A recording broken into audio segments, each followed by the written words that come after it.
Right. Videotape. Videotape. I see somebody in a walkie-talkie behind you. I'm sorry.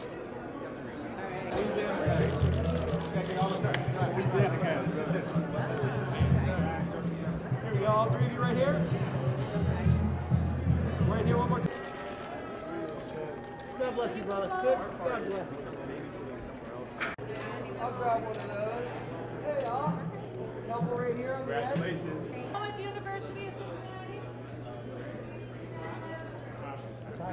For my colleagues first. And right back here. Thank you, sir.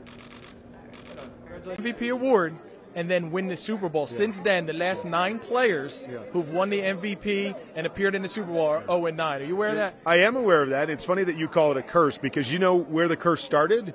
The curse also started with me. So I was the last one to do it. 2 years later, I won the MVP, went to the Super Bowl, and lost. So I started this curse as well. But yeah, they bring it up every year. You know, it's amazing. I think there's been 9 of those guys that have played in the Super Bowl, and so it's hard to believe. You know that those guys are great. You know their teams are great. They get there a number of times, but you know it takes a whole team to win a Super Bowl, and there's lots of different things that play out. So you know maybe this is a year that somebody else adds their name to that list. You have a prediction for the game yet? You know I still have. Yeah, it's easy. It's number 1.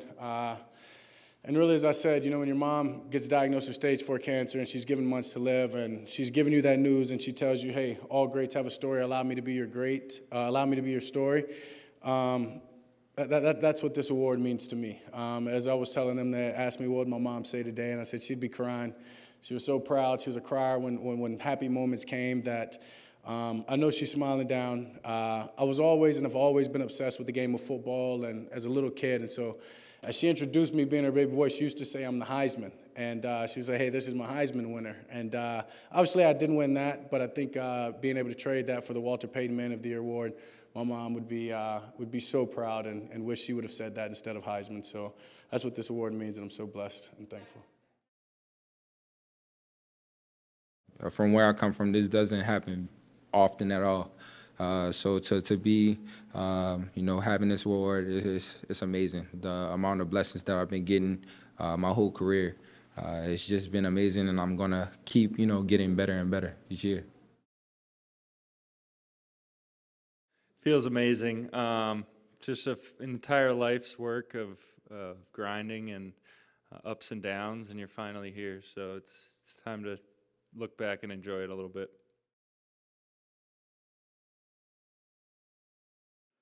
No, to be honest, no. I had a lot of work to do, still have a lot of work to do, but I just think it's, you know, a testament to the coaches, the players, and really the people in the building from the ownership down. That's why I'm here, because of all those other people.